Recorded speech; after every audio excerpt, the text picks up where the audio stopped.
Welcome. I'm Sebastian Mahfoud, and you're listening to WCAT Radio, the on-air wing of En route Books and Media, bringing you the dulcet sounds of Catholic wisdom. Chapter 1. Why Philosophy? Your mansion. If you won the lottery and bought a brand new mansion, what would you put into it? You just won the lottery, so money is not an option. Would you hire an interior decorator? Or pick out your own furniture? How big would the TV be? Would you put in a bowling alley, pool, or basketball court? Slides and elevators instead of stairs? Now consider this.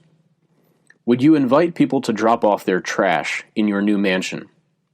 Would you create a large door for dumpsters to come and unload in your living room? Would you ask the town utilities to direct sewer lines into your kitchen? No? Of course not. And why not? Because this is your new, expensive, awesome mansion. However, as Frank McCourt's teacher told him, your mind is a palace. Your mind is worth far more than any mansion or castle that money can buy on this earth. What do you allow into your mind? What do you expose your mind to?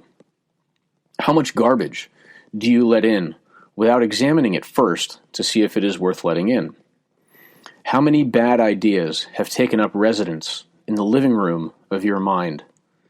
What infectious and malicious thoughts have rotted the wiring of your palace?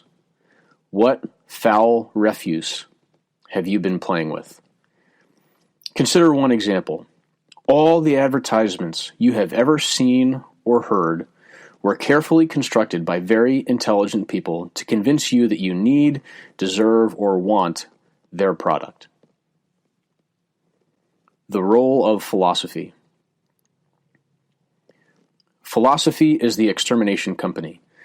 Philosophy is the interior decorator who can give you the ability to organize and arrange the good ideas in a way that makes sense.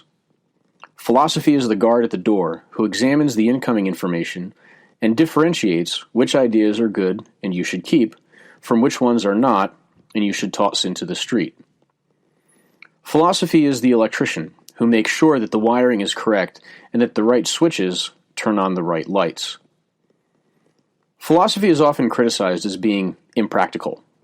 Philosophy, it is said, just deals with ideas and makes no real difference in life. What people really mean by this is that philosophy won't get you a job or train you for a trade, and they are mostly right about that. But they are wrong to call it completely impractical because your thoughts determine your actions, and philosophy is the method by which you purify your thoughts. What you allow to occupy your mind will overflow into your actions, and philosophy helps you determine the best thoughts. We all have a duty to engage in philosophy if we really want to be happy. No one becomes truly happy by accident. Wisdom, knowing what is important, not mere factual knowledge, is necessary for true happiness, and no one becomes wise accidentally, especially in modern society. Have you ever noticed how the people who know what really matters in life seem to have a deep-seated joy all the time? Don't you want that? It is not easy, and it might take a really long time, but it is worth it. By the way, I'm compelled to point out that the intellectual study of philosophy is not the only way to true wisdom and joy. As a matter of fact, mere intellectual assent will not get you very far at all. Living your life according to wisdom is necessary, but true wisdom and joy also come from suffering, true spiritual and religious experiences, and heartfelt practice of the Christian faith.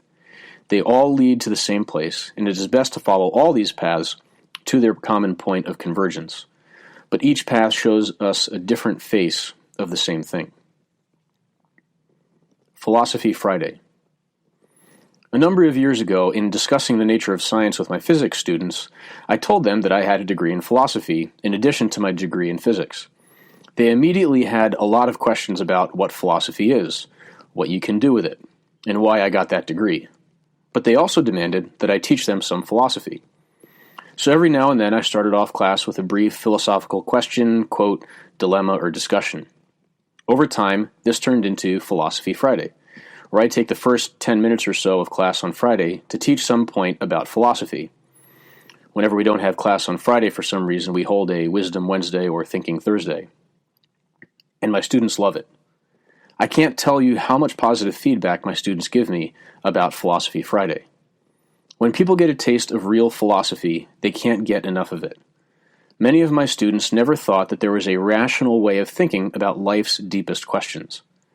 Real philosophy is always marked with a sense of wonder and beauty. Everyone is a philosopher because deep down, everyone wants to know. Teenagers are sometimes stereotyped as being shallow, but I know that the depth is there. You just have to know where to cast the nets. We hope you enjoyed the program and will join us back for another show on WCAT Radio. This is Sebastian Mahfood. Good day.